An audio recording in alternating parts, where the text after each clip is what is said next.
নমস্কার। তো চলুন সবাইকে আমার চ্যানেল ওয়েলকাম। আজকের সেশনটাতে আমি আলোচনা করব কোয়ালিটি অফ গ্রোথ নিয়ে। একটা স্টকের বা একটা কোম্পানির কোয়ালিটি অফ গ্রোথ। গ্রোথ হচ্ছে আমাদের আলটিমেট টার্গেট। যদি কোনো কোম্পানির গ্রোথই না থাকে তাহলে সেই কোম্পানিতে তাকানোই বেকার, বাকি সবকিছু রেশিও দেখে আর কোনো লাভ নেই। গ্রোথ হচ্ছে সর্বপ্রথম মোস্ট ইম্পর্টেন্ট ক্রাইটেরিয়া। যদি শেয়ার মার্কেটে মোটামুটি 4,500, 5,000, 6,000 কোম্পানির মধ্যে দেখবো না তো 200 বা 300 বা হাইস্ট 400 কোম্পানির মধ্যে ঠিকঠাক গ্রোথ থাকে আর কি। এই গ্রোথের মধ্যে প্রথম হচ্ছে অবশ্যই সেলস গ্রোথ, প্রফিট গ্রোথ, যে মেন ক্রাইটেরিয়া। তারপর আজকে আমরা একটু ইনভেস্টরদের একটু ভিতরে গ্রোথ শুধু দেখলে হবে না, গ্রোথের ভিতরে আমাদের ঢুকতে হবে। Quality of growth. আজকে আমরা আলোচনা করব কোয়ালিটি অফ গ্রোথ নিয়ে। অনেক সময় দেখবেন অনেক প্রচুর স্টক আছে, দেখবেন 50%, 60%, 40% করে লাগাতার গ্রোথ করে যাচ্ছে। সেলস গ্রোথ বলুন, প্রফিট গ্রোথ বলুন, তবুও দেখবেন সেই স্টকগুলো চলছে না। শুধু লাস্ট 1 মাসের বিয়ার মার্কেটের জন্য বলছি না, বা 1 বছরের এই দেড় বছর ধরে চলছে বিয়ার মার্কেট, শুধু বিয়ার মার্কেটের প্রসঙ্গে বলছি না আমি। দেখবেন এই স্টকগুলো দুর্দান্ত রেজাল্ট করা সত্ত্বেও চলছে না, অথচ কোম্পানি কিন্তু লাগাতার 2-3টে কোয়ার্টার থেকে দেখবেন দুর্দান্ত সেলস গ্রোথ করে যাচ্ছে, প্রফিট গ্রোথ করে যাচ্ছে, কিন্তু স্টকগুলো চলছে না। আজকের ব্যাপারটা নিয়ে আলোচনা যে গ্রোথ থাকা সত্ত্বেও স্টকগুলো কেন চলছে না, মার্কেট কেন ওই স্টকগুলোকে প্রেফার করছে। গ্রোথের অনেকগুলো অ্যাসপেক্ট রয়েছে। মার্কেট সবসময় থাকে ফরওয়ার্ড লুক। মার্কেট সবসময় থাকে আগে কি হবে company, forward looking statement. Market কিন্তু পিছনের দিকে দেখে না কি রেজাল্ট হয়ে গেছে। মার্কেট থেকে কোম্পানির যে গ্রোথটা দেখাচ্ছে, কোম্পানির সেলস গ্রোথ, প্যাড গ্রোথ, সেটা আগে কোন দিকে যেতে পারে। কোম্পানির গ্রোথ ভিজিবিলিটি ফিউচারে ঠিকঠাক থাকবে কিনা, কোম্পানির মধ্যে কোনো প্রাইসিং পাওয়ার আছে কিনা, আজকে কোম্পানি যে বিজনেসটা করছে অন্য কোনো কোম্পানি এসে সে বিজনেসটাকে নষ্ট করে দিতে পারে কিনা, হয়তো পুরো কোম্পানির মার্কেট শেয়ার খেয়ে নিল।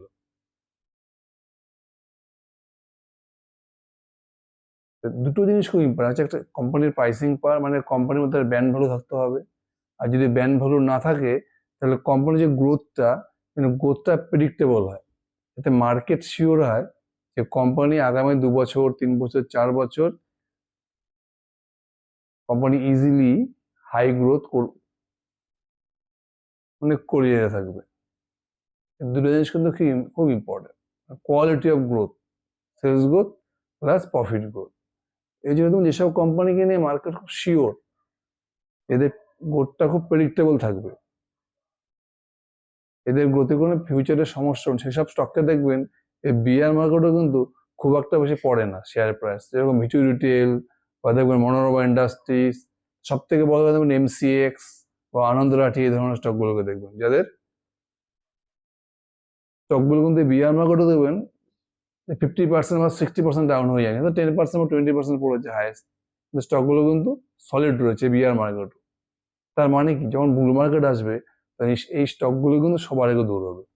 তার কারণটা কি, মার্কেট এদের বিজনেসের গ্রোথ নিয়ে শিওর রয়েছে যে ফিউচারে কোম্পানিগুলো ঠিকঠাক গ্রোথ করতে পারবে, প্লাস এদের বিজনেসটাকে ফট করে অন্য কোনো কোম্পানি এসে নষ্ট করতে পারবে না। দুটো জিনিস আছে, যে প্রাইসিং পাওয়ার, যদি কোনো কোম্পানির মধ্যে ব্র্যান্ড ভ্যালু থাকে, প্রাইসিং পাওয়ার থাকে, তার সাথে সব থেকে বেস্ট। আজকে আমরা দেখবো এরকম কিছু কোম্পানি রয়েছে যেগুলো দুর্দান্ত সেলস গ্রোথ করেছে, প্রফিট গ্রোথ করেছে, কিন্তু স্টকগুলো চলছে না। কেন চলছে না, আজকে ব্যাপারটা নিয়ে আমরা আলোচনা করবো। আজকে আমি যে স্টকটা নিয়ে আলোচনা করবো,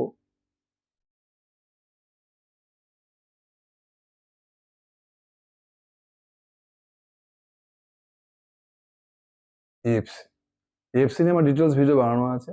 এই এএফসি কিন্তু দেখবেন লাস্ট 1 থেকে 1.5 বছর ধরে দেখেন নন স্টপ এই কোম্পানির মধ্যে সেলস গ্রোথ, প্রফিট গ্রোথ দুর্দান্ত করে যাচ্ছে প্রত্যেকটা কোয়ার্টারে।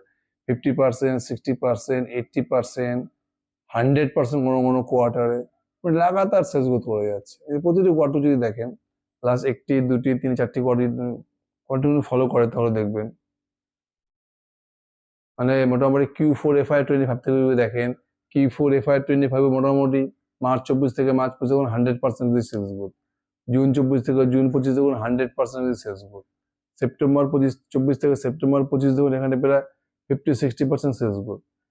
এই লেটেস্ট কোয়ার্টার দেখুন, ডিসেম্বরের কোয়ার্টারও দেখুন 177 থেকে 270 কোটি টাকা, এখানে কিন্তু 50% বেশি সেলস গ্রোথ, মানে কোম্পানি লাগাতার 50% বেশি কিন্তু সেলস গ্রোথ করেছে, সঙ্গে প্রফিট গ্রোথও তাই।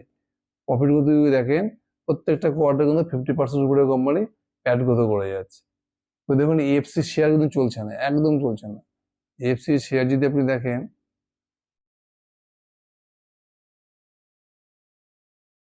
মোটামুটি স্টক প্রাইস প্রায় আধা হয়ে গেছে লাস্ট 1 ইয়ার্স।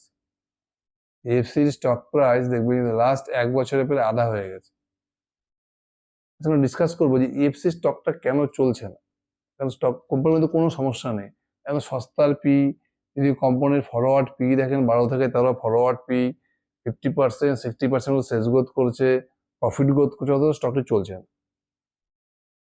আচ্ছা, এই বিজনেসটা নিয়ে দেখবে স্টকটিকে না চলার কি কি কারণ হতে পারে, হয়তো আমার মত বা আপনার মত আলাদা হতে পারে।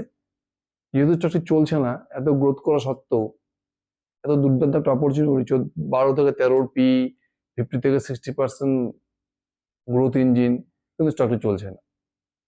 আচ্ছা, আমি একটু ভিতরে দেখে নেবো বিজনেসটা অ্যাকচুয়ালি চলছে না কেন।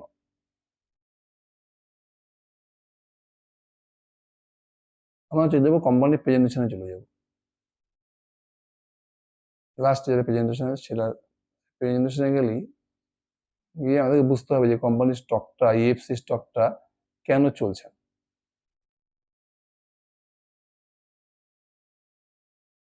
যদি Q3 রেজাল্ট দেখেন ইএফসি, তাহলে মোটামুটি রেভিনিউ 52% গ্রোথ করেন, সেল গ্রোথ করছে কত 52%, আর যদি প্যাট গ্রোথ দেখেন 54%, মানে দুর্দান্ত রেজাল্ট। সেলস গ্রোথ কত করেছে 52%, প্যাট গ্রোথ কত করেছে 54%। এবার যদি এফসি কে দেখেন, FC basically coworking space company, মানে এরা বেশি যে ধান্দা, কোনো একটা জায়গা কিনে নিল, সেই জায়গাটাকে ডেকোরেট করে ছোট ছোট মাঝারি কর্পোরেটদেরকে ভাড়া দেয়। কর্পোরেটরা কি করে, সিট হিসাবে রুমগুলো ভাড়া নেয়, মানে কোনো জায়গাকে লিজ নিয়ে সেটাকে ডেকোরেট করে কোম্পানিদেরকে এরা ভাড়া দেয়। সে ভাড়াটা একদিনের হতে পারে, 1 মাসের হতে পারে, 2 মাসের জন্য হতে পারে, 6 মাসের জন্য হতে পারে, 1 বছরের জন্য হতে পারে, যত সিট নেবে এরা ঠিক সেই সিট ওয়াইজ ভাড়া নেয়। এই বিজনেসটা কিন্তু মার্কেট খুব পছন্দ, খুব সলিড বিজনেস, এখানে কিন্তু খুব বেশি ক্যাপেক্স করতে হয় না, ক্যাপেক্স করতে হয় খুব বেশি ক্যাপেক্স লাগে না। এই বিজনেসটা মোটামুটি 40% গ্রোথ করেছে। এই বিজনেসটা খুব প্রেডিক্টেবল বিজনেস, এফসি দেখবেন এই বিজনেসটা কিন্তু প্রেডিক্টেবল, মোটামুটি 30%, 35% করে এভরি কোয়ার্টারে গ্রোথ করে, কারণ কোম্পানির গাইডেন্সও তাই রয়েছে। এই বিজনেসটা কিন্তু মার্কেট খুব পছন্দ করে, বিজনেসটা লিজিং বিজনেসটাকে। লিজিং বিজনেস যদি দেখেন Q3-তে মোটামুটি 40% গ্রোথ করেছে। তার পরের যে অপশনটা রয়েছে বিজনেস রয়েছে ডিজাইন অ্যান্ড বিল্ড, মানে কোনো একটা কোম্পানি যার নিজস্ব অফিস রুম আছে, সেই এফসি কে বললে এই রুমটাকে এভাবে আমাকে ডেকোরেট করে দাও, বানিয়ে দাও, এটা হলো ডিজাইন অ্যান্ড বিল্ড সেকশন, এখানে ধরুন 76% গ্রোথ করেছে। আর একটা কোম্পানির ভার্টিক্যাল রয়েছে যে ফার্নিচার সেকশন, মানে কোম্পানি ফার্নিচার বানিয়ে বিক্রি করে, এখানে 16% গ্রোথ করেছে। অল অন অল 3টে সেকশন মিলে 52% গ্রোথ করেছে।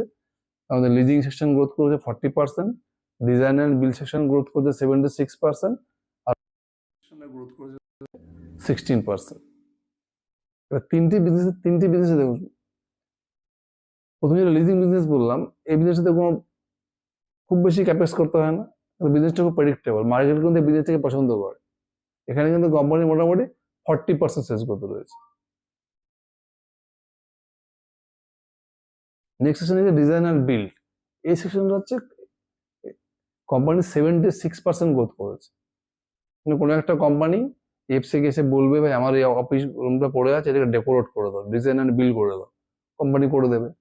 এখানে কিন্তু কোম্পানি খুব বেশি, এখানেও খুব একটা বেশি ক্যাপেক্সের দরকার নেই, যেভাবে অর্ডার দেবে ওরা সেভাবে বানিয়ে দেবে। এই বিজনেসটা দেখুন লাস্ট 2টি কোয়ার্টার তো দুর্দান্ত গ্রোথ করে, কিন্তু এই বিজনেসটা খুব আনপ্রেডিক্টেবল বিজনেস। তার মানে কালকে কি হবে, কারণ আজকে যে আজকে আমাকে টাটা টেকনোলজি এফসি অর্ডার দিল এই বছর, এটা বানিয়ে দাও, এভাবে আমাকে ডিজাইনার বিল করে দাও, সামনের বছর নাও দিতে পারে। এবছর আমাকে কেপিএইচডি টেকনোলজি অর্ডার দিল, সামনের বছর না অর্ডার দিতে পারে, সামনের বছর নতুন কোনো কোম্পানি অর্ডার দেবে। তার মানে এই বিজনেসটা নিয়ে কিন্তু কোম্পানির ইউ জানে না যে আগামী বছর কত গ্রোথ হতে পারে। কারণ মার্কেটে কিন্তু এই বিজনেসটাকে প্রেডিক্ট করতে পারছে না। ডিজাইন অ্যান্ড বিল্ড সেকশনে সব থেকে বেশি গ্রোথ হয়েছে লাস্ট 2-3 কোয়ার্টারে, দেখবেন এফসির সব থেকে বেশি গ্রোথ হয়েছে ডিজাইন অ্যান্ড বিল্ড সেকশন। কিন্তু এই বিজনেস এরকম বিজনেস, একবার একটা কোম্পানি যে অর্ডার দেবে এবছর, সেটা সামনের বছর অর্ডার না দেওয়ার চান্সই বেশি। হয়তো নতুন কোনো একটা কোম্পানি অর্ডার দেবে। তার মানে এই বিজনেসটা কিন্তু প্রেডিক্টেবল না, বিজনেসটাকে প্রেডিক্ট করা খুব মুশকিল। মার্কেট শিওর না ডিজাইন অ্যান্ড বিল্ড সেকশনটা এর পরের কোয়ার্টারেও বা এর পরের বছরেও 70%-80% গ্রোথ করবে। তো এটা কিন্তু এটা তো কিন্তু অ্যাসেট লাইট বিজনেসই পড়ে, এখানে খুব বেশি ক্যাপিটাল করতে হয় না। আর একটা যেটা ভার্টিক্যাল যে ফার্নিচার সেকশন, এই ফার্নিচার সেকশন নতুন সেকশন করেছে। এখানে কিন্তু পুরো অ্যাসেট হেভি বিজনেস মডেল, মানে এখানে ফার্নিচার বানিয়ে রাখতে হয়, তারপরে এগুলোকে সেল করতে লাগে। এখানে কিন্তু প্রচুর ক্যাপেক্স করতে লাগে, মানে এই বিজনেসটা কিন্তু প্রচুর ইনভেস্ট করতে প্রচুর টাকা লাগে আর কি। আর এই বিজনেস কিন্তু মার্জিনটাও কম, কারণ ফার্নিচার বানাচ্ছে, বানিয়ে বিক্রি করছে, তো কমোডিটি টাইপের ফার্নিচার হচ্ছে কমোডিটি প্রোডাক্ট। এখানে তো কোম্পানির কোনো ব্র্যান্ড ভ্যালু নেই, এখানে কিন্তু ভ্যাট মার্জিনটাও কম থাকবে। তো বুঝলো, তিনটা বিজনেসের তিনটা, একটা হচ্ছে লিজিং বিজনেস, যেখানে কি করে কোনো জায়গা ভাড়া নিয়ে নিল, সেখানে ভাড়া নিয়ে অফিস রুম বানিয়ে ভাড়া দিয়ে দিল সব কর্পোরেটদেরকে। এই বিজনেস কিন্তু সলিড বিজনেস, এই বিজনেসটা কিন্তু মার্কেট খুব পছন্দ করে, মানে প্রেডিক্টেবল বিজনেস। এখানে মোটামুটি 40% গ্রোথ করে। তারপরে কি রয়েছে ডিজাইনার বিল সেকশন, এখানে কি করছে কোনো একটা কোম্পানি এদেরকে অর্ডার দিল, সে অর্ডার ওয়াইজ এই রুমটাকে বানিয়ে দিল, যেভাবে বললো সেভাবে বানিয়ে দিল। এখানে 76% গ্রোথ করেছে। আর ফার্নিচার সেকশনটাকে নিজেরা ফার্নিচার বানিয়ে বিক্রি করেছে, এখানে মোটামুটি 16% গ্রোথ হয়েছে। ফার্নিচার তাদের নতুন সেকশন যদিও। এবার আমরা দেখে নেব একটু ভিতরে জিনিসটা বুঝতে হবে যে মেন প্রবলেমটা কি দাঁড়াচ্ছে কোম্পানি, আর মার্কেট কি মনে করছে। যদি এবার দেখেন এদের পুরো বিজনেস ভার্টিক্যালটা দেখেন, তো লিজিং সেকশনটা, এদের টোটাল যে রেভিনিউর মোটামুটি 52% হচ্ছে এদের লিজিং সেকশন, আর 42% হচ্ছে এদের ডিজাইন অ্যান্ড বিল্ড সেকশন, আর ফার্নিচার হচ্ছে মাত্র 6%। বুঝছে, এই তিন সেকশন হচ্ছে এদের। লিজিং হচ্ছে 52%, ডিজাইন অ্যান্ড বিল্ড 42%, আর ফার্নিচার হচ্ছে এদের 6% রয়েছে। তার মানে কি মার্কেট সব থেকে যেটা বেশি পছন্দ করছে কোন বিজনেসটাকে, লিজিং বিজনেসটা। এদের এখানে টোটাল এরা সেল করছে, তার মোটামুটি 50% হচ্ছে এই বিজনেসটা করছে। আর সব থেকে যে বিজনেসটা বেশি গ্রোথ করছে সব থেকে বেশি, সেটা হচ্ছে 42% যে পোর্শনটা রয়েছে design and build section.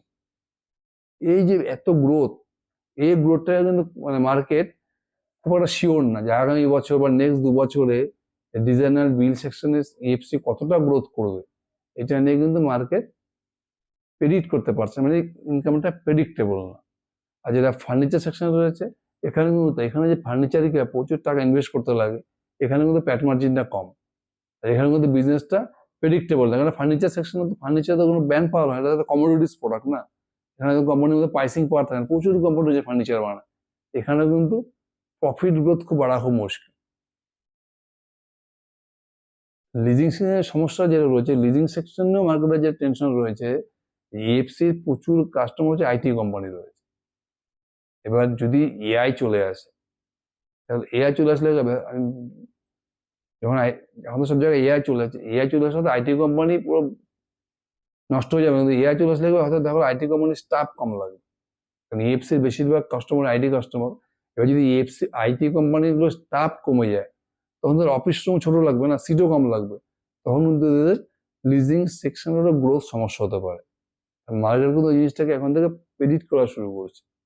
Design and build সেকশনের গ্রোথ নিয়ে মার্কেট শিওর না। ফার্নিচার সেকশনে প্রচুর ক্যাপেক্স করতে লাগে, এখানে কোনো ব্যান্ড ভ্যালু নেই, এটা কমোডিটিস আইটেম, এখান থেকে খুব বেশি প্রফিট মার্জিন বাড়ানো যাবে না। যেটা মেন বিজনেস, যে বিজনেসটাকে মার্কেট খুব পছন্দ করে, সেটা হচ্ছে লিজিং বিজনেস। যে কোনো একটা ল্যান্ডলর্ডের থেকে ল্যান্ড ভাড়া নিয়ে সেখানে রুম বানিয়ে ভাড়া দেওয়া, এই বিজনেসটা কিন্তু মার্কেট সব থেকে বেশি পছন্দ করছে। এটা হচ্ছে মেন কোয়ার্কিং স্পেস বিজনেস। এখানে যেটা সমস্যা হচ্ছে, এএফসির যে বেশিরভাগ কাস্টমার হচ্ছে IT company, IT service company আর কি। এবার যদি এআই চলে আসলে কি হবে, হয়তো তাহলে আইটি কোম্পানির স্টাফ কমে গেল, তো এখন যত স্টাফ লাগছে তারা 50% হয়ে গেল। যখন স্টাফ কমে যাবে তখন তো কোম্পানির অফিস রুমের ছোট দরকার, সিট কম লাগবে। মার্কেট এখানে শিওর না যে এই সেকশনটা কি এখন যেভাবে গ্রোথ করছে 40% 45% এই গ্রোথটা থাকবে কিনা। এই যে ধরুন ইএফসি দেখুন লাগাতার ননস্টপ গ্রোথ করে যাচ্ছে, 50% 60% 100% কিন্তু স্টকে চলছে না। তার কারণ চলছে না, ফিউচার গ্রোথ নেই, ফিউচার প্রফিটেবিলিটি কিন্তু মার্কেট শিওর না। এই জন্য আমাদেরকে কোয়ালিটি অফ গ্রোথটা বুঝতে হবে। গ্রোথ তো মোস্ট ইম্পর্টেন্ট, গ্রোথ ছাড়া তো কোনো কোম্পানি নিয়ে আলোচনা করাই বেকার। ফার্স্টে গ্রোথ, তারপর হচ্ছে কোয়ালিটি অফ গ্রোথ, মানে কোম্পানির বিজনেসটা আগামীতেও এভাবে চলবে কিনা, কোম্পানি প্রফিটেবিলিটি ধরে রাখতে পারবে কিনা, কোম্পানির মধ্যে কোনো প্রাইসিং পাওয়ার রয়েছে কিনা, অন্য কোনো কোম্পানি এসে বা অন্য কোনো বেটার বিজনেস এসে এই কোম্পানির বিজনেসটাকে ক্ষতি করতে পারে কিনা। মার্কেট কিন্তু সব কিছু দেখে তারপরে কোনো একটা স্টককে রিওয়ার্ড করে। এবার দেখুন ইএফসি বা জ্যাগেল পিভটের বিজনেসকে দেখুন, লাগাতার সেলস গ্রোথ প্রফিট গ্রোথ করে যাচ্ছে, কিন্তু স্টকের মধ্যে কোনো রিওয়ার্ড দেখা যাচ্ছে। আর মার্কেট কিন্তু ইএফসি স্টককে রিওয়ার্ড করছে না এত সুন্দর গ্রোথ করা সত্ত্বেও। তার মানে কি, তাহলে মার্কেটারদের বিজনেসটা এখানে শিওর না, মার্কেটার ওয়েট করতে যাচ্ছে আর কি, আরো একটি বা দুটি করে দেখতে যাচ্ছে মার্কেট। মার্কেট মানে তার মানে মার্কেট ইএফসি বিজনেসটাকে প্রেডিক্ট করতে পারছে। এটা আমি নিজস্ব একটা আমার রায়টা দিলাম আর কি ইএফসি নিয়ে। এবার আপনাদের রায় আলাদা হতে পারে, আপনাদের বিচার আলাদা হতে পারে। আমি এই ভিডিওটা কেন বানালাম, কারণ ইএফসি জ্যাগেল দেখুন এত সুন্দর বিজনেস গ্রোথ করে যাচ্ছে কিন্তু স্টকটা চলছে না। তার কারণটা কি? আর মনে হলো এসব কারণ হয়তো মার্কেট চিন্তা ভাবনা করছে ইন ফিউচারে একটি বা দুটি কোয়ার্টার পরে বিজনেসের পরিস্থিতি এরকম হতে পারে। দেখা যাক নেক্সট কোয়ার্টারে ইএফসি কিরকম রেজাল্ট করে বা কনকলে ম্যানেজমেন্ট কি গাইডেন্স দেয়। আপনারাও দেখুন, আপনারাও নিজের মতামত দিন। Thank you.